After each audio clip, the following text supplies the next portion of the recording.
الحمد لله رب العالمين، وصلى الله وسلم وبارك على سيدنا محمد المبعوث رحمة للعالمين وعلى آله وأصحابه وأتباعه أجمعين. السلام عليكم ورحمة الله وبركاته.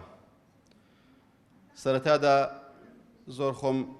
بە خۆشحاڵ دەزارم کە بە ناوی فراکسیۆنی کۆمەڵی ئیسلامی لە پەرلەمانی کوردستان لە خزمەت پۆلێک لە خوشکانی خۆم بم لە ئەنجومەنی خەلیفانی کۆمەڵی ئیسلامی. خوای گەورە بەرەکەت بخاتەوە ئەنجومەنە و ئەو برایانەی کە لەو ئەنجومەنە کار دەکەن. سوپاس بۆ خوا جیاواز لە هەر هەموو ئۆرگانەکانی ئەم حیزبە کار و چالاکیەکانی بەرچاوترن. سوپاس بۆ خوا فراوانترن، گشتگیرترن. ئێمە بە هەموو شێوەیەک پشتیوانیان لێ دەکەین و دوعای خێریشان بۆ دەکەین ئینشاءالله. بە تایبەت ئەو خوشکە بەڕێزانی کەەوە ئەوڕۆ ئامادە بوون، ئێمە دوعای خێریان بۆ دەکەین کە سوپاس بۆ خوا لە زۆر کار و چالاکیەکان لە پێش پیاوانەوەن. ئەلحەمدولله ئەوە جێی شانازیە کە خوشکانی ئێمە، دایکانی ئێمە، کچانی ئێمە سوپاس بۆ خوا شان بەشانی پیاوان بگرە لە پێشتریش. ئەگەر خەڵکانێک بانگەشەی مافی ئافرەت و مافی ژنان بکە، ئێمە بانگەشەی بۆ ناکەین، لەبەرەوەی ئاینی ئێمە لە سەرمانی فەرز کردووە کەوا دەفەرمێ وەلەهن مثل الذي عليهن بالمعروف. ئەو حەق و ئەو مافانەی کەوا لەسەر ئافرەتان هەیە جێبەجێکەن، ئەوەشیان لە بۆ هەیە کە لۆیان جێبەجێ بکرێن. واتە ئێمە ئەگەر داوایەکمان لە ئافرەتان هەبێت دەبێت دوو داوایان بۆ جێبەجێ بکەین بە شانازیەوە. بۆیە ئەو ئەنجومەنە خوا پاداشی داتەوە بەڕاستی زۆر زۆر چالاکە. خوشکانی بەڕێز، حەز دەکەم سەرنجتان ڕاکێشم بۆ بابەتی گوێڕایەڵی. گوێڕایەڵی کارێکی زۆر پیرۆزە، زۆر فراوانیشە. سەرەتا گوێڕایەڵی بۆ خوا و پێغەمبەرەکەی عەلەیهی سەڵات وەسەلام کە ئینسانی ئیماندار چ پیاو بێت چ ئافرەت بێت دەبێت گوێڕایەڵ بێ، دەبێت ئیتاعە بکە، دەبێت بە قسەی خوا و پێغەمبەری خوا بکە صلى الله عليه وسلم. وكو خوای رب العالمين دفرمي ما كان لمؤمن ولا مؤمنة إذا قضى الله ورسوله أمرا أن يكون لهم الخيرة من أمره. خوای رب العالمين دفرمي هيج پیاوەکی ئیماندار و هیچ ئافرەتێکی ئیماندار لە ئاس فەرمانی جێبەجێکردنی خوای گەورە سەرپشک ناکرێ. کاتێک کە خوای گەورە فەرمی ئەو ئیشە حرامە حرامە، کە گوتی حەڵاڵە حەڵاڵە، ناکرێ بڵێ وەڵا حیلە شەرعیەک یان زاردارە ئینسان لادانێک نییە، دەبێت ئیلا ئیتاعی خوای رب العالمین واجبە و بکرێ. ئەوە هەر ئافرەت نا، پیاویش بە هەمان شێوە. بەڵام ئەوڕۆ باسەکەی ئێمە تایبەتە بە گوێڕایەڵی ئافرەتان. ئایا بۆ ڕازیکردنی پەروەردیگار و بۆ ڕازیکردنی خوای رب العالمین هەر نوێژ و ڕۆژ و بەسە؟ هەر تەسبیحات و دوعا بەسە؟ هەر قورئان خوێندن و زیکر و ویردکردن بەسە؟ بێگومان نەخێر. زۆر گرینگە ئینسانی ئیماندار بزانێ کە بۆچی هاتوتە دنیاوە، بۆچی لەو دنیادا خوای رب العالمین دروستی کردووە. دڵنیابن ئەگەر هاتوو کاروباری مسلمانان تەنها نوێژ و ڕۆژوو بووایە، وەڵڵاهی زۆر ئاسان بوو. پێغەمبەری ئەکرەم صلی الله عليه وسلم لەگەڵ هاوڵە بەڕێزەکانی ئاوارە نەدەبوون، دەربەدەر نەدەکران، شەهید نەدەکران، زێدی و با و باپیرانی خۆیان بەجێ نەدەهێشت ئەگەر هەر نوێژ و ڕۆژوو بیایە. دیارە کە مهمەی ئینسانی ئیماندار بەڕاستی خۆ خزاندنە ناو چین و توێژی دەسەڵاتە. ئێمە هەر هەوڵ دەدەین بۆی کەوا خەڵک ڕاست بێ، خەڵک ڕاست بکات، چاک بکە. بەڵام ئەگەر بتەوێت هەر لە مزگەوتەوە نسیحەتی خەڵکی بکەی، وەڵڵاهی لەوانەیە خەڵکی مزگەوت ئەلحەمدولیلا لالوورەوێر نەبێ. خەڵکی مزگەوت خەڵکێکی ڕازگۆیە، بەڵام پێویستی بە خەڵکی مسلمان و دیندار و دەستپاکێ لە جێگایەک کە وەعز و نسیحەت بکە کە ئەو خەڵکە لەوێ گوێبیستی وتار نەبوو بێ. بۆیە ئێمە دەبێ بچین لە هەموو جێگایەک لە هەموو شوێنێک ئەو داوەیە بگەێنین بۆی کەوا بتوانین خوای رب العالمین لە خۆمان ڕازی بکەین. بۆیە بەڕێزان، گوێڕایەڵیکردنی خوا و پێغەمبەرەکەی واجبە عەلەیهی سەڵات وەسەلام، و هەروەها گوێڕایەڵی فەرمانڕەوا لە مسلمانان، گەورەی مسلمانان واجبە. واتە ئەوڕۆکە ئەگەر لە گەڕەکەکەی خۆت مامۆستایەکت هەیە کەسێکی پابەندە بە شەریعەتەوە، پابەندە بە قورئان و سونەتەوە، پێویستە گوێڕایەڵی بی. ئەگەر ئەوڕۆ ورتر قسان بکەین، ئۆرگانێکی ئەوهایە کە ئەو ئۆرگانە هەر فەرمان بە چاکە دەکا و قەدەغەی خراپە دەکا، وڵا دەبێ ئێمە ئیتاعی بکەین. ئەگەر کاک عوسمانی بەڕێز لە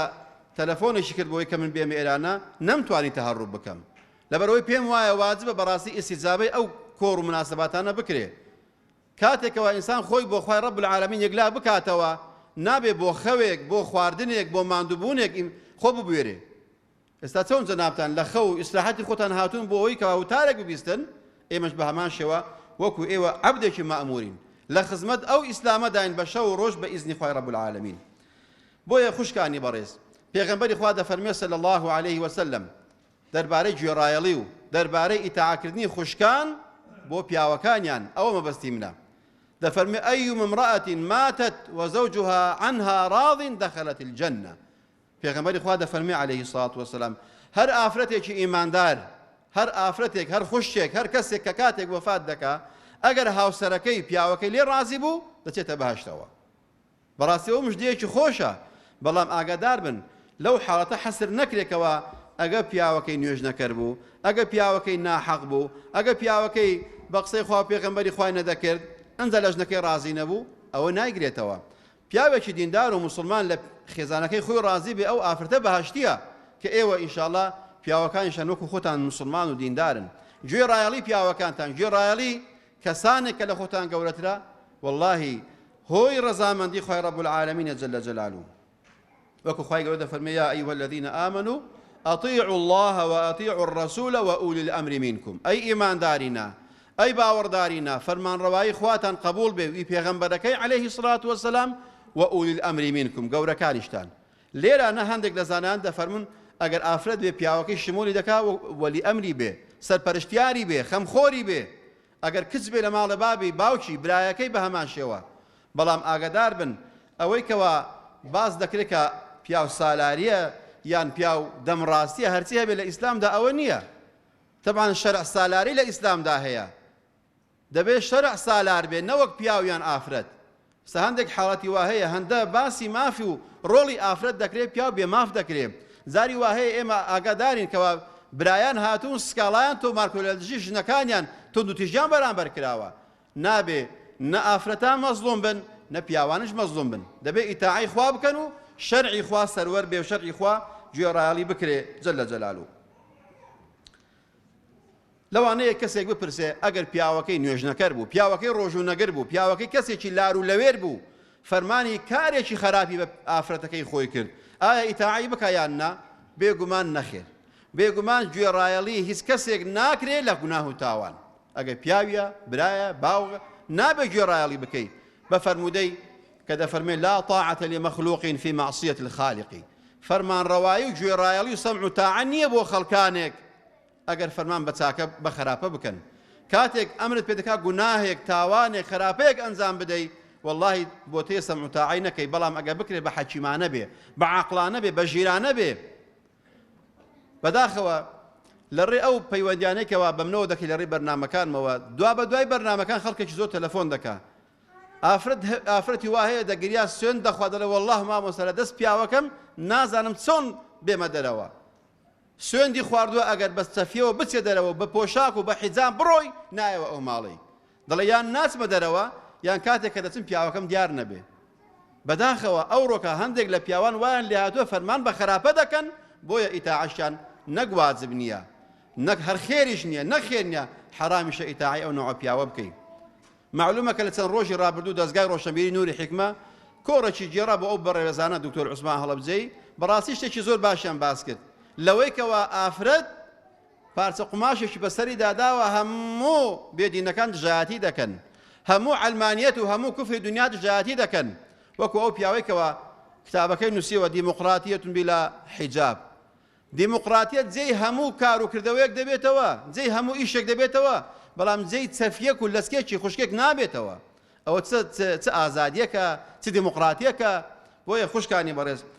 ئەوانەی کەوا بانگەشتان بۆ دەکەن لەوەی کەوا مافتان لەوەیە ئەگەر بچن مافتان پێ بدرێ واللهی زۆربەی زۆری بۆ بێ مافکردن بووە بۆ ئەو بۆکەوا لەژێر سەمع و تاعی پیا و برا و باوی خۆتان دەربێنن و پاشان بێناز و بێماف بن. خەڵکانێک بە ئێمە لە ئەنجامی داخلبوونمان بە مەجلیسەکان و بە سوڵحی بینی ژن و مێردان و یانجاری وایە باب و کچ و دایک و کچ واللهی هۆکارەکەی تەلەڤیزیۆنێک بووە. هۆکارەکەی ئەم تەلەڤیزیۆن و ڕاگەیاندنا نەبوون کەوا بایەخیان نەداوە بە ئەخلاق و نەریتی هەم ئیسلامی هەم ڕەسەنی کوردایەتیش. نەپابەندن بە ئەخلاقی موسڵمانان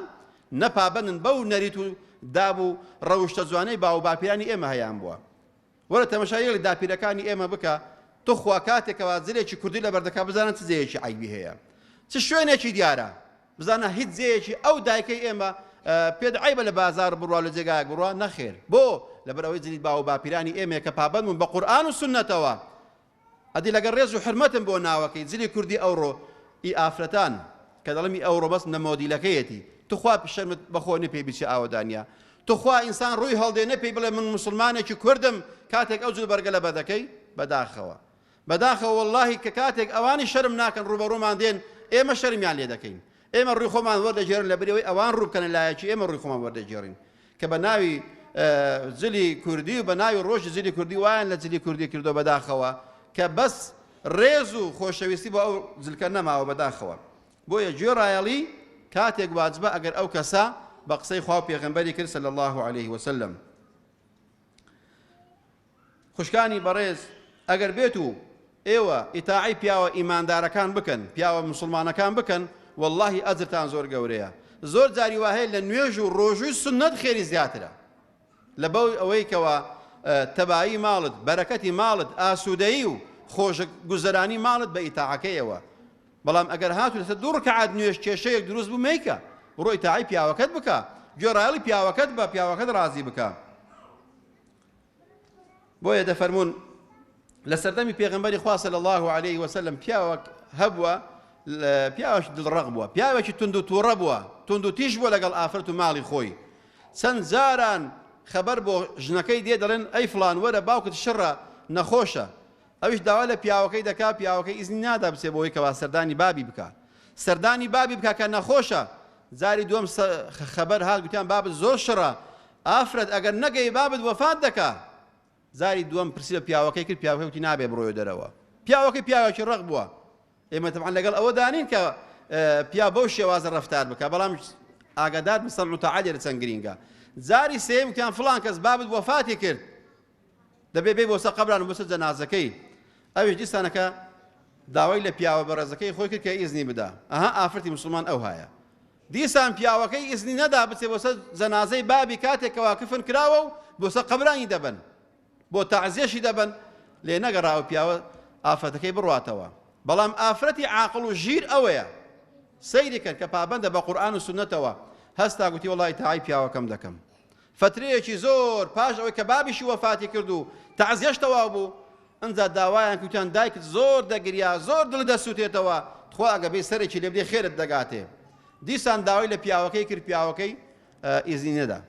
بەڵام ئەو باسەیان بردە خزمەت پێغەمبەری خوا صلی الله عليه وسلم فەرمویان ئەی پێغەمبەری خوا فڵانی کوڕی فڵانی خێزانەکەی مەنع کردووە لەوەی کەوە سەردانی ماڵی بابی بکا و پاشان بابی وەفاتی کرد و پاشان هەر نەچۆتەوە پێغەمبەری خوا فەرمووی صلی الله عليه وسلم فەرمووی بڕۆن موژدە بەو ئافرەتەی بدەن قەسەم بە گەورەی خوا ڕەب العالەمین لەبەر خاتری ئەو سەمع و تاعەت جوانەی ژنەکەی بۆ پیاوەکەی خۆی ڕەب العالەمین لە بابی خۆش بووە ئەوەیە بەرهەمی سەمع و تاعە بۆ پیاوەکانتان خوشکانی بەڕێز بۆ برایەکانتان بۆ ئەو خەڵکانێکەوە مسلمان و ژیر و عاقڵن فاتحایەک دەچی دێخوێنی لەوانەیە هەندێک خێر پێ نەگا بەڵام بەهۆی سەبرگرتنی منداڵێک و ئیتاعەکردنی پیاوەکەی ئەوها خۆی ڕەب العالەمین لەو پیاوە خۆش دەبێ بۆیە بەڕێزان پێغەمبەری خوا دەفەرمێ صلی الله عليه وسلم كل أمتي يدخلون الجنة إلا من أبى فەرمووی ئومەتی من هەمووی دەستە بەهەشتێ ئیلا ئەوەی کە بەخۆی نێوێ فەرمویان ئەی پێغەمبەری خوا چێ هەیە نێوێ بستە بەهەشتێ فەرمووی من أطاعني فقد دخل الجنة ومن عصاني فقد أبى هەر کەسێک گوێڕایەڵی خوا و پێغەمبەری کرد دەستە بەهەشتێ هەر کەسێکیش گوێڕایەڵی خوا و پێغەمبەری نەکرد صلی الله عليه وسلم ئەوە مانع بووە ئەوە ناستە بەهەشتێک کە سەمع و تەعای بۆ خوا و پێغەمبەرەکەی نەبووە عليه الصلاة والسلام کەواتە ئیتاعەکردن هۆی چوونە بەهەشتەوەیە جاری وهەیە خۆی ڕەب العالەمین بە نوێژێک بە ڕۆژووێک لە ئینسان خۆش نابێ بەڵام بەو سەمع و تاعە شەرعیانە لە ئینسانی ئیماندار خۆش دەبێ خوشکێکی بەڕێز تەلەفۆنی بۆ کردم دوا بەدای ئەوەی کە لە بەرنامەی بانگەواز تەواو بووین وتی مامۆستاوە پیاوەکەم قسە لەگەڵ دەکا منیش فەرموو برای بەڕێزم وتی مامۆستا هەزار ڕەحمەتی خوا لە خۆت لەو کەناڵە ئیسلامیەی بێ ئەمیش سوپاس دەکەم براکەم فەرموو وتی مامۆستا من لە شارێک لەو شارانەی کوردستان دەژیم چەند مامۆستایەکی خزم و جیرانم پێیان گوتوم دوو لە ڕووی جەنابتان پێیان گوتوم ئەگەر بشتۆپی ناینە سەر گۆڕستانەکە لەبەر ئەوەی گەڵاو دەبین مامۆستا وای پێ گوتووە یعنی توندیش بەو نوعی بەڕاستی لە ئیسلامدا پەسەند نییە وتی منیش گوتومە ئەگەر ئاینێک بێ و بەرنامەیەک بێ پیاوی وەکو تو پەروەردە بکە من ئەوەم هەر ناوێ حاشە لە ئیسلام تەوانەوە ئیسلام نییە سەقەت حاڵی بوونی ئەوەی کەوا ئێمە بە سەقەتی حاڵی دەبین ئەوەیە ئیسلام مشەوه دەکا دەڵێ بەڵام ئێستا کە کاتێک کە هاتمەوە ماڵەوە سوێندم لە ژنەکەی خۆم خواردبوو ئەگەر بیکەیە کەناڵی ئیسلامیەکان لێت دەدەم نەیکەیە کەناڵی ئیسلامی دەڵێ ڕۆژێک چوومە دەرەوە سەردانی شوێنێکم کرد کە هاتمەوە بەدزی هاتمەوە بزانم خێزانەکەم چ دەکات تەماشای کەناڵی ئیسلامی دەکا تەماشای کەناڵی بانگەواز دەکا یان نا سوبحانە دەڵێ کە سەیرم کرد کەناڵی بانگەواز بوو تۆ لەسەر بووی کەوتی غەرمدا خێزانەکەم وەری گەڕامێ بە دوو لە ڕوتان بە شەق و زلاقە لێمدا وتم پێم نەوتی تەماشای تەلەڤیزۆنی ئیسلامیەکان نەکەی وتی ئافرەتەکەش دەستی بەرز کرد لە ڕاهی خوای لێم مەدا بەس یەک دەقە گوێ ڕابگرە بزانە ئەو پیاوە دەڵێ چی وتی مشم دە باشە ئەوە دوو دەقە گوێ ڕادەگرم بزانم دەڵێ چی دەڵێ ئەو ئاەتت خوێندەوە کە خوای ڕەب العالەمین باسی ئەوەی دەکا ئەگەر ئێت و ئینسان تەوبە بکا و دەگەڕێتەوە بۆ لای خوای گەورە خوا لەگەورە لە هەموو گوناحەکانی خۆش دەبێ دەگوی وەڵڵی چەند ساڵ بوو عەزرەتی ئەو ئاەتە بووم کەسێک بۆم بخوێنتەوە بۆم شەرحەکان نەمدەزانی نەمدەوی گوێم لێ نەبوو کەسێک بۆم بخوێنتەوە هەر هەڕەشیان لێکردم و هەر دەریان کردم بەڵام کاتێک کە باست کرد خوای ڕەب العالەمین لە گوناحی ڕابردوود خۆش دەبێ دانیشتم دەدەقە چارەجێک تا بەرنامەکە تەواو بوو ئێستاکەش سوپاس بۆ خوا وعدمان داوە کە هەرچی کەناڵە لەو تەلەڤیزۆنی لێ نەدرێ ئیلا کەناڵە ئیسلامیەکان و پاشتر کەناڵی ئاسمانی بانگەواز ئێستا دەڵێ ئەلحەمدوللا بۆتمە خەڵکی مزگەوت و واللهی سوێندی خواردگوتی عەرەقم خواردوتەوە لەو هەفتەیە ئەو کاتی واللهی کاری فاحیشەم کردووە واللهی دزیشم کردووە لەبەر ئەوەی زۆر بێ مبالات بووم بەڵام لەبەر ئەوەی کە ئەو کەناڵە ئیسلامیە و جەنابەت ئەو قسەیەت کردووە تەوبەمان کردو سوپاس بۆ خوای ڕەب العالەمین ئەها خوشکانی بەڕێز سەمع و تاعە و ئەدەبی جوان لەگەڵ پیا و چەند بەرهەمدار بوو ئێستا ئافرەتەکە دەڵێ مامۆستا هەزار ڕەحمەتی خوا لێبێ بە ئازادی نوێژ دەکەم بە ئازادی وتار دەبیستم بە ئازادی دەچم بۆ تەراویحان چەند ساڵە عەزەتم لە یەک مزگەوت تەراویح بکەم واللهی ئەو ساڵ پیاوەکەم دەڵێ ئافرەتەکە دێگەنا من دەڕۆم بەجێم دێڵێ زۆر دڵی خۆشە ئەلحەمدوللا ئەو خێر و پاداشتە بۆ ئێوەش دێ ئەگەر بێت و سەمع و تاعەتان بۆ کەسی خۆتان هەبێ بۆ پیاوی خۆتان هەبێ و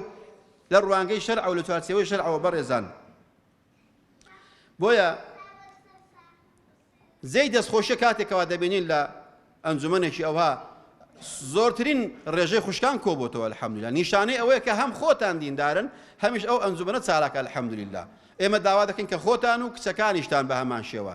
نەک هەر بۆ خۆتان بێن و ئەوان لە ماڵەوە دابنێن جاری وایە ئێوە بمێنەوە لە ماڵەوە ئەوان بنێرن بە ئەوانیش فێر بن ئەوانیش تێ بگەن واللهی کاتێکەوە کچەکەت فێرە تاعەتێک دەکەی فێرە نوێژێک دەکەی فێرە هەر خێرێک دەکەی دایک و باوک ڕاستەوخۆ لە خێر و سەدەقەی ئەولادەکەی بەشدارە ئومێد دەکەم خوای باڵادەست خوای کردگار باشترین پاداشتی ئێوە بداتەوە ئینشاءالله دامەزراومان کە وەسەقامگیر و ئیستیقامەمان بەنسیب کە ئینشاءالله یا ڕەبی خودای لەو مانگەی کە مانگی ڕەمەزانە مانگی ڕەحمەتە مانگی بەغفرەتە خودای ڕەب العالەمین لە گوناهی هەموو لایەکمان خۆش بی یا ڕەبی خودای شیفای نەخۆشەکانمان بدەی یا ڕەبی خودای سەبر و ئارامی دڵی ئەو کەسانە بدە کە تاقید کردوونەوە یا ڕەب العالەمین یا ڕەبی خودایە لەو مانگەی لە ئازاد کراوانی مانگی ڕەمەزان حیسابمان بکەی خوای گەورە پاداشی ئەو خێر و مندانەش بدەیەوە کە ئەم دیاریانیان ئامادە کردو ئامین یا ڕەب العالەمین وصلى الله وسلم وبارك على سيدنا محمد وعلى آله وصحبه أجمعين والسلام عليكم ورحمة الله وبركاته